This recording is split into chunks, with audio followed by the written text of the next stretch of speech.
Everyone, welcome back my YouTube channel science with GS. तो जैसा कि बच्चों हम अपना क्लास 10th का बायोलॉजी का चैप्टर नंबर 1 पढ़ चुके हैं और आज स्टार्ट करने वाले हैं अपना हम चैप्टर नंबर 2 जिसका नाम है कंट्रोल एंड कोऑर्डिनेशन। तो हम अपने लाइव प्रोसेस को पूरा पढ़ चुके हैं। जिसने भी लाइव प्रोसेस वाले चैप्टर को नहीं देखा है वो प्ले लिस्ट में जाकर चैप्टर को देख सकता है। तो आइए स्टार्ट करते हैं अपना हम क्लास 10th का चैप्टर नंबर 2 जिसको हम कंट्रोल एंड कोऑर्डिनेशन कहते हैं।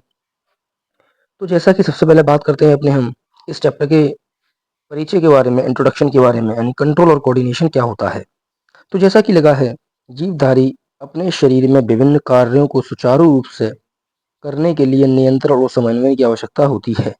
नियंत्रण का अर्थ है शरीर की क्रियाओं को दिशा देना।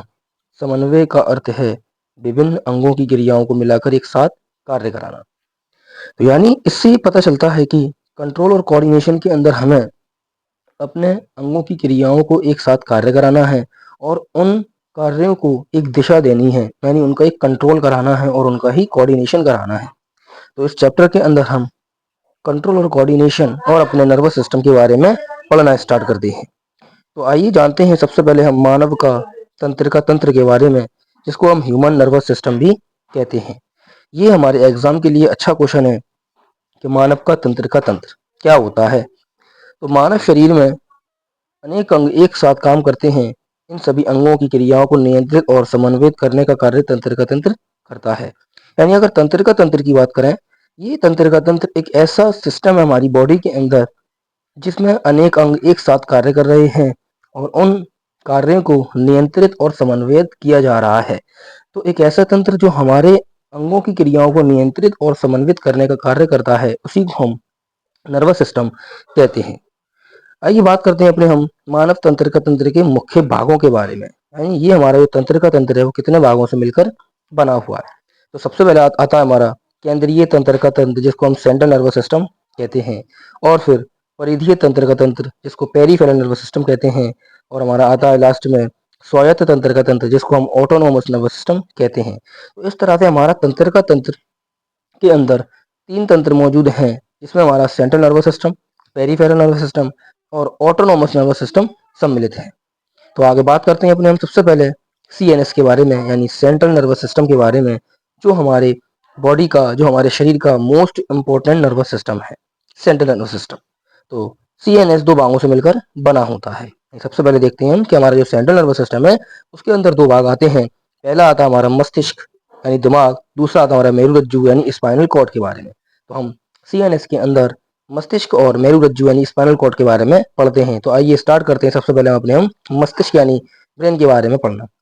तो जैसा कि लिखा है हमारा मस्तिष्क यानी ब्रेन, मस्तिष्क शरीर का सबसे जटिल और नियंत्रण अंग है।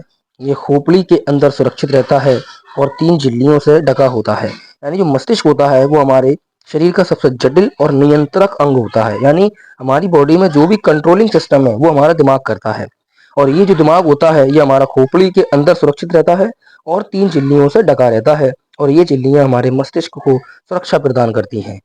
आगे लिखा है मस्तिष्क की सुरक्षा, यानी हमारी जो दिमाग है इसकी कौन सुरक्षा करता है। तो सबसे पहले आती है हमारी खोपड़ी यानी स्कल, हड्डियों से बना मजबूत आवरण। यानी जो हमारा मस्तिष्क है वह हड्डियों से बने मजबूत आवरण के अंदर उपस्थित होता है।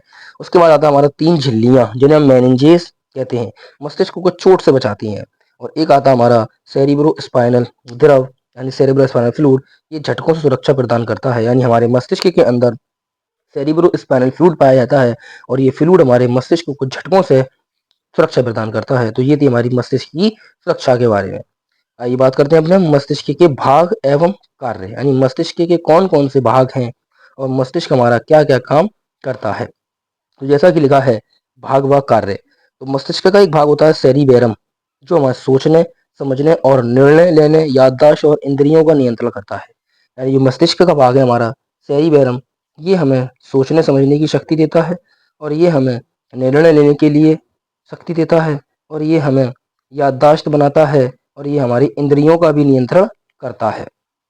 उसके बाद हमारा दूसरा भाग है सेरिबेलम, शरीर का संतुलन और गति का नियंत्रण करता है। यानी जो सेरिबेलम होता है ये शरीर का संतुलन करता है और गति का नियंत्रण करता है। ये थे हमारे मस्तिष्क के भाग और कार्यों के बारे में। आगे लिखा है एक भाग हमारा मेडुला ऑब्लंगाटा, मेडुला ऑब्लंगाटा, ये जो भाग होता है ये श्वसन, हृदय की धड़कन, पाचन जैसी अनैच्छिक क्रियाओं को नियंत्रित करता है। जो मेडुला ऑब्लंगाटा वाला भाग है ये कुल मिला के हमारे बॉडी की अनैच्छिक क्रियाओं को नियंत्रित करता है। तो बात करते हैं अपने मेडुला ऑब्लंगाटा की। तो जो मेडुला ऑब्लंगाटा वाला भाग है, मेडुला ऑब्लंगाटा ये श्वसन, हृदय की धड़कन, पाचन जैसी अनैच्छिक क्रियाओं को नियंत्रित करता है। उसके बाद आता हमारा मिड ब्रेन, मध्य भाग, आंखों और कानों की क्रियाओं का नियंत्रण करता है।